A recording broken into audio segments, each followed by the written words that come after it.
बहुत बहुत नमस्कार। स्वागत है आप सभी का आपके अपने प्यारे से विद्या आनंद यूट्यूब चैनल में। आज का क्लास आप सभी बच्चों के लिए काफी ज्यादा इंपॉर्टेंट है, क्योंकि आज के क्लास में हम लोग पढ़ने वाले हैं क्लास 12th हिंदी का 50 मोस्ट वीवीआई ऑब्जेक्टिव क्वेश्चन। ये सारे ऐसे प्रश्न हैं जो आपके बोर्ड परीक्षा में हर एक बार पूछे जाते हैं। तो आज के क्लास को आप सभी ध्यान से देखिएगा और इन सारे प्रश्न को आप अच्छे से याद कर लीजिएगा। ओके, चलिए क्लास को स्टार्ट करते हैं और आप सभी हमारे साथ चैट सेक्शन और कमेंट सेक्शन में आंसर लगाते चलिएगा और लास्ट में बताइएगा कि आप कितना सही कर पाते हो। ओके, चलिए क्लास को स्टार्ट करते हैं और पहला नंबर सवाल आपके सामने है। आप आंसर लगाते चलो और याद भी करते चलो। देखिए पहला नंबर सवाल क्या कह रहा है कि बालकृष्ण भट्ट किस युग के रचनाकार है। अब आपसे पूछा गया है बातचीत शीर्षक निबंध के निबंधकार बालकृष्ण भट्ट किस युग के रचनाकार है। मैं बता दूं बालकृष्ण भट्ट जी भारतेंदु युग के महान रचनाकार है, इसलिए ऑप्शन नंबर ए इसका राइट आंसर हो जाएगा। अगर यहां पूछता कि बालकृष्ण भट्ट किस काल के रचनाकार हैं तो आप लगाते आधुनिक काल, लेकिन यह युग पूछा गया है इसीलिए भारतेंदु युग हो जाएगा। ओके, चलिए दूसरा नंबर सवाल की ओर बढ़ते हैं। फटाफट से आप आंसर लगाते चलो भाई, याद भी करते चलो। काफी ज्यादा इंपॉर्टेंट क्लास है आज का। देखिए चंद्रधर शर्मा गुलेरी की कहानी कौन है। अब निम्नलिखित में कौन सी कहानी है जो चंद्रधर शर्मा गुलेरी की है। जूठन के रचनाकार है ओम प्रकाश वाल्मीकि, रोज कहानी के रचनाकार है अज्ञे जी यानी सच्चिदानंद हीरानंद वात्स्यायन अज्ञे, और त्रिश की कहानी है त्रिश कहानी के कहानीकार है उदय प्रकाश, और उसने कहा था जो कहानी है इसके लेखक हैं चंद्रधर शर्मा गुलेरी, इसीलिए ऑप्शन नंबर डी इसका करेक्ट आंसर हो जाएगा। तो लगा लो आप सभी और अच्छे से याद कर लो। ओके, चलिए तीसरा नंबर सवाल की ओर बढ़ते हैं। फटाफट से याद करते चलिए आप सभी। जयप्रकाश नारायण द्वारा रचित पाठ का नाम क्या है। अब बताना आप सभी को लोकनायक जयप्रकाश नारायण के द्वारा निम्नलिखित में कौन सा पाठ है जो रचित है। प्रगीत और समाज, निबंध, नामवर सिंह की रचना है भाई, बातचीत बालकृष्ण भट्ट की रचना है, संपूर्ण क्रांति है जो जयप्रकाश नारायण की रचना है, इसलिए option number C is the correct answer of this question. चलिए चौथा नंबर सवाल देखते हैं क्या कह रहा है। फटाफट से आप याद करते चलिए। धीरे धीरे शब्द कौन सा समास है। अब आपसे पूछा गया है धीरे धीरे शब्द में कौन सा समास होगा। भाई एक ही शब्द दो बार आया है इसीलिए यह अव्ययी भाव समास हो जाएगा। ऑप्शन नंबर ए इसका बिल्कुल सही जवाब होने वाला है। लगाते चलो आंसर फटाफट से आप। चलिए पांचवा नंबर सवाल आपके सामने है। लीड वेटर की नजर में, अब पूछा गया आप सभी से लीड वेटर की नजर में जय कृष्ण मूर्ति क्या थे। और हाँ, अगर आप सभी को क्लास अच्छा लग रहा है तो लाइक जरूर करिएगा। ओके, चलिए देखिए लीड वेटर की नजर में जय कृष्ण मूर्ति क्या थे। राज्य शिक्षक, देश शिक्षक, विश्व शिक्षक या फिर गांव शिक्षक। तो इसका सही जवाब हो जाएगा विश्व शिक्षक। जय कृष्ण मूर्ति में देखते थे लीड वेटर जी कौन सा, विश्व शिक्षक, इसीलिए ऑप्शन नंबर सी इसका बिल्कुल सही जवाब हो जाएगा। चलिए 6 नंबर सवाल को देखते हैं क्या कह रहा है कि सपरिवार में कौन सा उपसर्ग है। सपरिवार शब्द में उपसर्ग पूछा गया आप सभी से, लगाएंगे सही जवाब क्या होगा। स में परिवार हो जाएगा, इसलिए option number A right answer हो जाएगा। लगाते चलिए और याद करते चलिए आप सभी मजे से। देखिए अधपका शब्द में उपसर्ग है, अधपका में कौन सा उपसर्ग होगा भाई, लगाओ सही जवाब क्या होगा। अध जोड़ पका कौन सा, ऑप्शन नंबर ए सही जवाब होने वाला है जी। अच्छे से याद कर लीजिएगा आप सभी। चलिए एग्जाम में ऐसा प्रश्न आ जाए तो भाई छोड़ने वाले में से नहीं हो आप सभी। देखिए बरबय रामायण किसकी रचना है। बरबय रामायण भाई रचना पूछा गया किसकी है। नंददास, सूरदास, तुलसीदास या फिर कबीरदास। तो यह रचना है तुलसीदास की, इसीलिए ऑप्शन नंबर सी इसका करेक्ट आंसर हो जाएगा। बरमय रामायण के रचनाकार हैं तुलसीदास। ओके, चलिए 9 नंबर सवाल की ओर बढ़ते हैं। बीजक के रचयिता कौन है। बताओ जी बीजक किसकी रचना है। तुलसीदास, कबीरदास, सूरदास या फिर जयसी। तो आपको पता होगा ये कबीरदास की रचना है, ऑप्शन नंबर बी इसका सही जवाब होने वाला है। चलिए 10th नंबर सवाल की ओर बढ़ते हैं। क्या कह रहा है ओ सदा निरा किस विधा के अंतर्गत आता। भाई ओ सदा निरा यह एक प्रकार का निबंध है और इनके निबंधकार का नाम है कौन सा, जगदीश चंद्र माथुर। कौन सा, ऑप्शन नंबर कौन सा, बी सही जवाब हो जाएगा जी।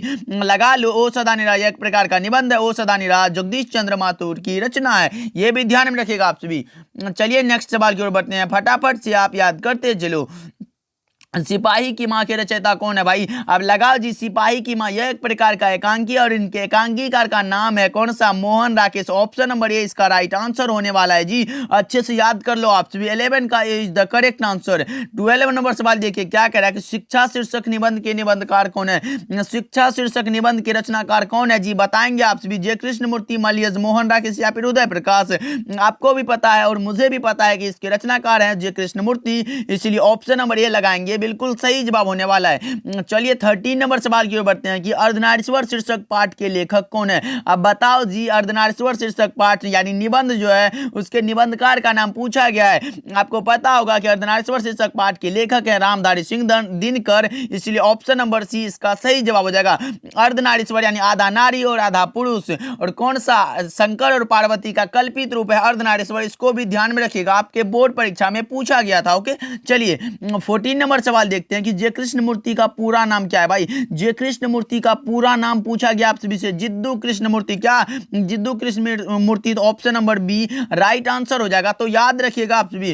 और इनके पिताजी का नाम था नारायणा जिद्दू, इसको भी ध्यान में रखिएगा। चलिए नेक्स्ट सवाल की ओर बढ़ते हैं। 15 नंबर सवाल आपके सामने है कि भूषण की कविता में कौन सा रस पाया जाता है। भूषण कविता के रचनाकार भूषण जी की कविता में कौन सा रस पाया जाता है। इसके कविता में पाया जाता है वीर रस। कौन सा वीर रस, ऑप्शन नंबर सी सही जवाब हो जाएगा, तो याद रखिएगा आप सभी। चलिए 16 नंबर सवाल की ओर बढ़ते हैं कि कवियों का कवि किसे कहा जाता है। कवियों का कवि कहा जाता है किसे, कौन सा, शमशेर बहादुर सिंह को कहा जाता है, इसीलिए ऑप्शन नंबर ए की ओर जाओ आप सभी और लगा लो टिक, सही जवाब हो जाएगा। चलिए 17 नंबर सवाल की ओर बढ़ते हैं। अभी तक आप लोगों ने क्लास को लाइक नहीं किया है तो जरूर करिएगा भाई। देखिए प्रकृति वर्णन से संबंधित कविता है। प्रकृति वर्णन से कौन सा संबंधित कविता है, गांव का घर, हार जीत, उषा या फिर साकेत। आपको पता है कि 17 का सही जवाब होने वाला है कौन सा, उषा जो है शमशेर बहादुर सिंह की रचना है और यह प्रकृति वर्णन से संबंधित कविता है, इसलिए ऑप्शन नंबर सी इसका राइट आंसर हो जाएगा। 18 नंबर सवाल को देखते हैं कि कवि रघुवीर साय के पिता का क्या नाम था। कवि रघुवीर साय के पिता का नाम पूछा गया आप सभी से, लगाएंगे 18 का सही जवाब क्या होगा, तो आपको पता है इनके पिताजी का नाम था हरदेव साय, इसीलिए ऑप्शन नंबर ए सही जवाब हो जाएगा जी, लगा लो और अच्छे से याद कर लीजिएगा। 19 नंबर सवाल है कि शिव का उपासक कहलाता है। शिव का उपासक क्या कहला, ये बताना है आप सभी को, तो शिव का उपासक कहलाता है शैव। कौन सा, ऑप्शन नंबर बी की ओर जाओ जी, राइट आंसर है, अच्छे से लगा लो और अगले प्रश्न की ओर चलते हैं। 20 नंबर सवाल है कि ग्राम शब्द का विशेषण क्या होगा। ग्राम का विशेषण पूछा गया आप सभी से, बताओ ग्राम का विशेषण क्या होगा, तो यह हो जाएगा ग्रामीण, ऑप्शन नंबर सी सही जवाब हो जाएगा। ओके जी, चलिए 21 नंबर सवाल की ओर बढ़ते हैं कि ईमानदार शब्द का विलोम क्या होगा। उल्टा शब्द पूछा गया आप सभी से, ईमानदार का उल्टा शब्द क्या होगा, शरीफ, बेईमान, भला मानुस या फिर दुर्जन। आपको पता है ईमानदार का होता है बेईमान, इसीलिए option number B right answer होने वाला है, लगा लो जी, अच्छे से याद कर लीजिएगा। चलिए 22 नंबर सवाल देखते हैं कि अर्धनारीश्वर कल्पित रूप है। अर्धनारीश्वर भाई किसका और किसका कल्पित रूप है, ये अभी तो मैंने बताया, शंकर और पार्वती। कौन सा, शंकर और पार्वती का कल्पित रूप है। अर्धनारीश्वर के लेखक है दिनकर जी, इसको भी ध्यान में रखिएगा आप सभी। चलिए 23 नंबर सवाल को देखते हैं कि तुलसीदास की पत्नी का क्या नाम था। तुलसीदास की पत्नी का नाम क्या था, ये बताना आप सभी को। तुलसीदास की माता जी का नाम था हुलसी और पिताजी का नाम था रत्नाकर त्रिपाठी, और यहाँ पूछा गया है कि तुलसीदास की पत्नी का क्या नाम था, तो रत्नावली, इसलिए ऑप्शन नंबर बी इसका करेक्ट आंसर हो जाएगा, तो याद रखिएगा आप सभी। चलिए 24 नंबर सवाल है कि पुरस्कार शब्द का विलोम क्या हो। पुरस्कार का विलोम हो जाएगा दंड। कौन सा पुरस्कार का विलोम होता है, दंड, इसीलिए option number A right answer होने वाला है। चलिए 25 नंबर सवाल देखिए कि ज्ञानपीठ पुरस्कार से सम्मानित रचना है। निम्नलिखित में कौन सी रचना है जिसको ज्ञानपीठ पुरस्कार से सम्मानित किया गया है। ये जो रचना है उर्वशी, ये दिनकर जी के द्वारा रचित है और दिनकर जी को उर्वशी पर भारतीय ज्ञानपीठ का पुरस्कार दिया गया था, इसलिए ऑप्शन नंबर ए इसका राइट आंसर हो जाएगा। और दिनकर जी को संस्कृति के 4 अध्याय पर साहित्य अकादमी का पुरस्कार दिया गया था, उसको भी ध्यान में रखिएगा, आपके बोर्ड परीक्षा में पूछा गया सवाल है। ओके, चलिए 26 नंबर सवाल की ओर बढ़ते हैं कि संपूर्ण क्रांति के रचनाकार कौन है। संपूर्ण क्रांति के रचनाकार हैं, कौन सा हो जाएगा जी, लगाओ सही जवाब क्या होगा, तो इसका सही जवाब हो जाएगा जयप्रकाश नारायण। लोकनायक जयप्रकाश नारायण की रचना है संपूर्ण क्रांति। ओके जी, ऑप्शन नंबर सी इसका करेक्ट आंसर हो जाएगा। चलिए 27 नंबर सवाल की ओर बढ़ते हैं कि सूरसागर के कवि हैं। सूरसागर किसकी कृति है, बताना आप सभी को। कबीरदास, सूरदास, नाभादास या फिर कुंभन दास, तो ये सही जवाब हो जाएगा सूरदास की रचना, इसलिए ऑप्शन नंबर बी इसका राइट आंसर हो जाएगा जी, लगा लो आप सभी। और 28 नंबर सवाल की ओर बढ़ते हैं। देखिए आत्मा का विशेषण क्या होगा। आत्मा का विशेषण ये बताना आप सभी को, सही जवाब क्या होगा, तो 28 का सही जवाब हो जाएगा आत्मिक होता है, इसलिए option number C right answer हो जाएगा।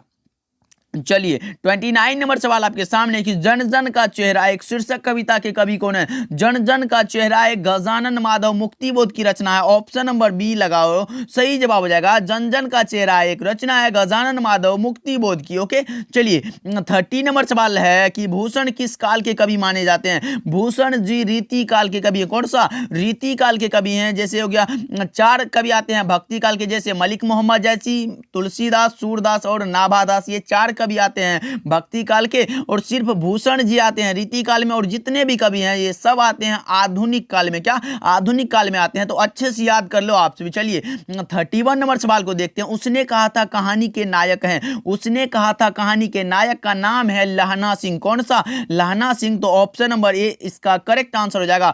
और उसने कहा था कहानी के कहानीकार का नाम है चंद्रधर शर्मा गोलेरी। इसको भी ध्यान में रखिएगा आप सभी। और उसने कहा था कहानी जो प्रकाशित हुआ था वो हुआ था 1915 ईस्वी में। इसको भी याद रखना। चलिए 32 नंबर सवाल देखते हैं कि रघुवीर सहाय का जन्म स्थान है। रघुवीर सहाय का जन्म कहां हुआ था ये बताना आप सभी को। तो मैं बता दूं लखनऊ उत्तर प्रदेश में हुआ था, इसलिए option number C right answer होने वाला है। ओके, चलिए 33 नंबर सवाल की ओर बढ़ते हैं। मालती के पति का क्या नाम है? मालती के पति का नाम पूछा गया, ये लिया गया अज्ञेय जी के चैप्टर से। लगाओ सही जवाब क्या होगा। मालती के पति का क्या नाम है? तो आपको पता होगा महेश्वर नाम है। Option number C right answer हो जाएगा। ओके, चलिए नेक्स्ट सवाल की ओर बढ़ते हैं। रोज कहानी के कहानीकार कौन है? रोज एक प्रकार का कहानी है और इसके कहानीकार का नाम है सच्चिदानंद हीरानंद वात्स्यायन अज्ञेय। ऑप्शन नंबर ए इसका राइट आंसर हो जाएगा जी। अच्छे से याद रखिएगा आप सभी। चलिए 35 नंबर सवाल की ओर बढ़ते हैं कि तुलसीदास किस काल के कवि हैं? तुलसीदास जी मैंने तो अभी बताया, दास जितने भी है वो भक्ति काल में आते हैं। क्या? भक्ति काल में आते हैं जी। ऑप्शन नंबर ए इसका करेक्ट आंसर हो जाएगा। ओके, चलिए नेक्स्ट सवाल की ओर बढ़ते हैं। 36 नंबर सवाल है बालकृष्ण भट्ट किस काल के रचनाकार है? लो जी, पहले तो मैं बताया था यही क्वेश्चन कि बालकृष्ण भट्ट की काल जब भी पूछे तो आप लगाओगे आधुनिक काल, अगर युग पूछे तो आप लगाओगे भारतेंदु युग। तो यहाँ काल पूछा गया, आधुनिक काल लगा के निकल लो आप सभी, क्योंकि एग्जाम का टाइम भी बहुत ही ज्यादा कम बचा है। उसने कहा था किस वर्ष की रचना है? ये तो मैंने बताया अभी 1915 में। कौन सा? 1915 में प्रकाशित हुआ था। किसके द्वारा प्रकाशित किया गया था? तो चंद्रधर शर्मा गुलेरी के द्वारा। उसने कहा था कहानी के कहानीकार का नाम है चंद्रधर शर्मा गुलेरी। तो याद रखिएगा आप सभी। 38 नंबर सवाल है कि संपूर्ण क्रांति का नारा किसने दिया था? देख रहे हो जी कितना घुमा फिरा के क्वेश्चन पूछता है, लेकिन आंसर तो एक ही बनेगा जी, Jayaprakash Narayan. Option number B इसका करेक्ट आंसर हो जाएगा। संपूर्ण क्रांति का नारा दिया था जयप्रकाश नारायण। संपूर्ण क्रांति किसकी रचना है? जयप्रकाश नारायण की। ऐसे ही पूछा जाता है आपके बोर्ड परीक्षा में क्वेश्चन। 39 नंबर सवाल है कि रोज कहानी की नायिका कौन है? रोज कहानी की नायिका का नाम है मालती। रोज कहानी के कहानीकार का नाम है सच्चिदानंद हीरानंद वात्स्यायन अज्ञेय। तो ये भी याद रखिएगा। चलिए 40 नंबर सवाल की ओर बढ़ते हैं कि इनमें से कौन सी रचना जगदीश चंद्र माथुर की है? निम्नलिखित में कौन सी रचना है जो जगदीश चंद्र माथुर की है? बताना आप सभी को। बातचीत शीर्षक निबंध के निबंधकार का नाम है बालकृष्ण भट्ट। ओ सदानीरा जगदीश चंद्र की माथुर की रचना, इसलिए ऑप्शन नंबर बी इसका सही जवाब हो जाएगा। तिरीच कहानी उदय प्रकाश की रचना, हंसते हुए मेरा अकेलापन यह एक प्रकार का डायरी है, और यह मलियज की रचना। इसको भी याद रखिएगा आप सभी। चलिए 41 नंबर सवाल है कि जूठन क्या है? जूठन जो चैप्टर है क्या ओम प्रकाश वाल्मीकि की रचना है, और यह एक प्रकार का आत्मकथा है। कौन सा आत्मकथा? तो दलित आत्मकथा। ऑप्शन नंबर डी इसका करेक्ट आंसर हो जाएगा। 42 नंबर सवाल देखिए कि हंसते हुए मेरा अकेलापन किस विधा की रचना है? हंसते हुए मेरा अकेलापन एक प्रकार का डायरी है, और यह मलियज के द्वारा दिया गया है, इसीलिए ऑप्शन नंबर बी इसका करेक्ट आंसर होने वाला है। तो याद रखिएगा आप सभी। 43 नंबर सवाल देखिए कि इनमें से कौन से कवि प्रेम के पीर के कवि हैं? भाई ये सारे ऐसे प्रश्न हैं जो आपके बोर्ड परीक्षा में हर एक बार रिपीटेड किए जाते हैं। भाई इनमें से कौन से प्रेम के पीर के कवि हैं? मलिक मोहम्मद जैसी। कौन सा? मलिक मोहम्मद जैसी हैं प्रेम खयाना काव्य परंपरा के कवि हैं, इसलिए ऑप्शन नंबर ए इसका करेक्ट आंसर हो जाएगा। 44 नंबर सवाल है कि सूरदास किस भाषा के कवि हैं? सूरदास जी, भाई सूरदास जी जो है ये ब्रज भाषा के कवि हैं, इसलिए ऑप्शन नंबर बी इसका सही जवाब हो जाएगा। ओके, याद रखिएगा आप सभी। 45 नंबर सवाल देखिए क्या कह रहा है। तुलसीदास के बचपन का क्या नाम था? तुलसीदास के बचपन का नाम था राम बोला। कौन सा? राम बोला, इसीलिए ऑप्शन नंबर ए लगा लो जी, राइट आंसर हो जाएगा। श्याम बोला, हरि बोला, शिव बोला ये सब मत लगाना, गलत हो जाएगा। इसके बचपन का नाम था राम बोला। ओके जी, चलिए 46 नंबर सवाल है कि नाभादास के दीक्षा गुरु कौन थे? नाभादास के दीक्षा गुरु का नाम पूछा गया आप सभी से, लगाओ सही जवाब क्या होगा। तो इसके गुरु का नाम था स्वामी अग्रदास सूरदास, इसलिए ऑप्शन नंबर बी सही जवाब हो जाएगा। ओके जी, याद रखिएगा आपसे भी 47 नंबर सवाल है कि भूषण को भूषण की उपाधि किसने दी थी? कवित्त के रचनाकार भूषण को भूषण की उपाधि किसने दी थी? तो यह दी थी राजा रुद्र शाह ने, इसलिए ऑप्शन नंबर सी इसका सही जवाब होने वाला है। ओके चलिए 48 नंबर सवाल है कि पुत्र वियोग किसकी रचना है? पुत्र वियोग कविता के रचनाकार है वो है सुभद्रा कुमारी चौहान, इसलिए ऑप्शन नंबर ए इसका सही जवाब हो जाएगा। पुत्र वियोग कविता की कवित्री का नाम है सुभद्रा कुमारी चौहान, तो आप भूलिएगा मत भाई। देखिए 49 नंबर सवाल क्या कह रहा है कि अनुराग का विलोम क्या होगा? उल्टा शब्द आ गया जी, कितना आसान सा क्वेश्चन है कि अनुराग का विलोम क्या होगा? तो आप लगाओगे विराग, इसीलिए option number B right answer हो जाएगा। तो याद कर लो आपसे भी। चलिए 50 नंबर सवाल है कि आसमान टूटना मुहावरे का अर्थ है, एंड आज के क्लास का भाई लास्ट सवाल है, आसमान टूटना मुहावरे का अर्थ क्या होगा? यह होता है अचानक से कोई मुसीबत आ जाना। क्या? अचानक से मुसीबत आ जाना, तो इसलिए ऑप्शन नंबर बी इसका बिल्कुल परफेक्ट आंसर हो जाएगा।